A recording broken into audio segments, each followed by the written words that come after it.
That is saying, well, I'm a little bit black, but I might be kind of white, but then I'm kind of indigenous, and then it's just okay. I'm Creole, okay. Hi, I'm Mark, and this is Creole Explained. So I'm not quite sure how I got here, but I just wanted a way, some means by which I could share and recount some of the amazing stories that I've found throughout my time as a genealogical researcher. I thought it would be most appropriate for my first longer video to just explain what Creole means. So essentially, Creole could be a lot of things. It is a term that is often used in a lot of different spaces by a lot of different people in a lot of different ways all over the world.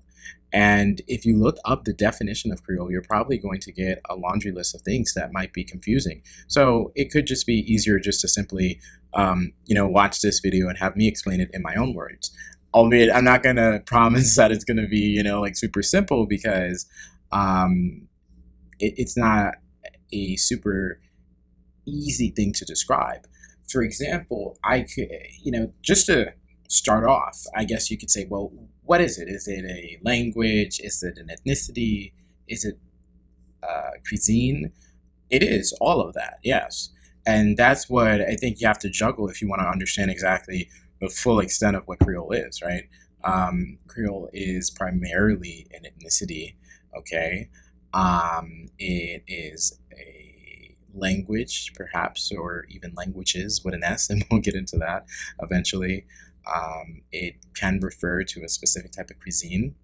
Am I forgetting?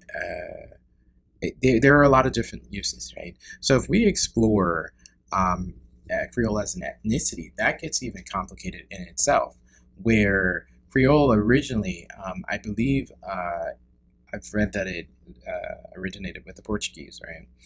They had a word that I will likely butcher in saying, like criollo. And that was it was a word that was used after the European exploration of the Americas, right? So essentially, Creole referred to individuals who were born in the Americas. It was a term that was used to describe or to specify individuals who were born in the Americas, and that could be anywhere in the Americas as opposed to Europe. So these were individuals who were 100% European. They just happened to be born. And in traditional Latin social stratification, if you were a little bit down on the hierarchy, you're still up there, you know what I mean, like at top, because you're white or whatever. I guess that's like white privilege or something. But anyway, but you were not as high as like the top dogs, so to speak, were those who were born in Europe, because that was like white, and almost like it almost is like if you were born in the New World in the Americas, it's almost like, well, I mean, honestly, there's a lot of people running around over here, so are you really, you may have a little something mixed in, so, but essentially, so it referred to people who were, European, born in the Americas. And then it started to blossom, I guess you could say, into now it is an ethnicity. And just like, what are our other ethnicities that we know?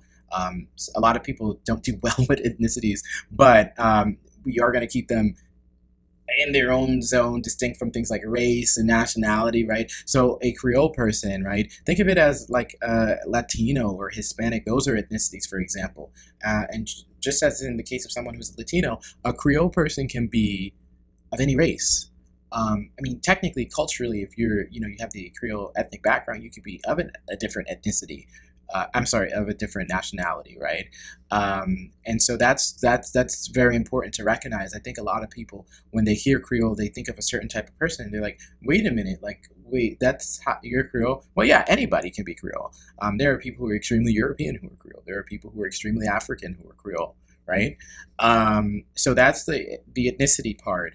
What else did we say that I could refer to? It could refer to languages plural, right? So a lot of people don't know this, and it's very weird for me because I grew up in an area with a significant Haitian population, but a lot of people don't know this, but Creole is a language. But then some people who know a little bit of linguistics would say, well, is it a language or is it a language family? Does Creole refer to one language or does it refer to a group of languages? That gets complicated. So we have things that we do in science, and then we have kind of like what happens in reality, and sometimes those don't always mix, and there's a little bit of a clash, right? So essentially,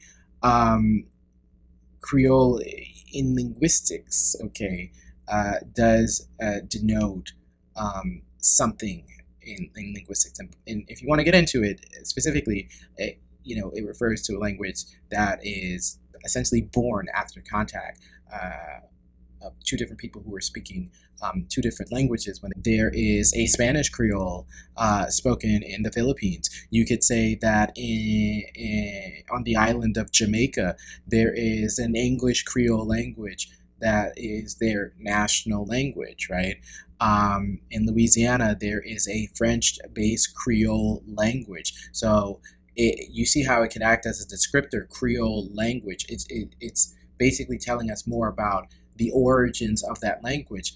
But you might see that there are people who say that they speak Creole, and you might get confused because they're like, wait a minute, I thought that was a descriptor, so like, what do you mean?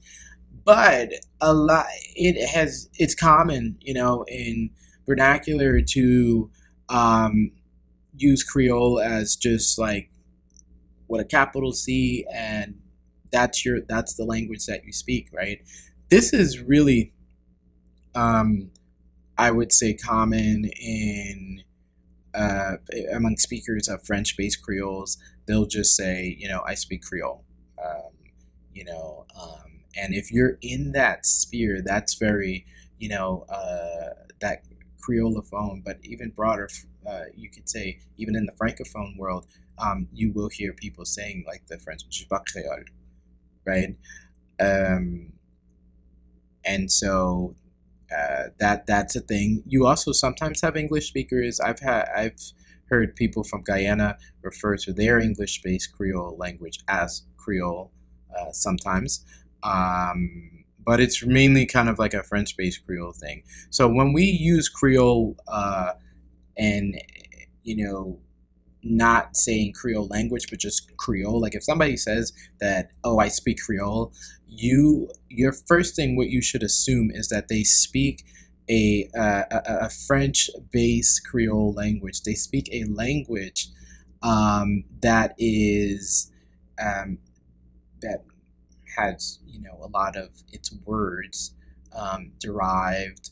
You might hear linguists call it a French lexified language, meaning that the lexicon, or which is like the vocabulary, right? The vocabulary is largely of French origin, but then there are other things like the grammar and stuff like that are different, and that's exactly the case for Louisiana Creole or Haitian Creole and stuff like that, right? But definitely do note that they are different languages, right? We also said that Creole could refer to a cuisine, and so yes, you have Cajun cuisine, Creole cuisine, and I know it's very common outside of maybe South Louisiana or outside of Louisiana in general. There is technically a difference in the foodways, food preparation, all of that, of Cajuns and Creole people. That could be a whole video, and it's Vas-y moi qu'un ou BCBG, router les ficelles, router les lacets. Entre jamais on va que la fait passer, parce que les routes bois pas qu'à paxer.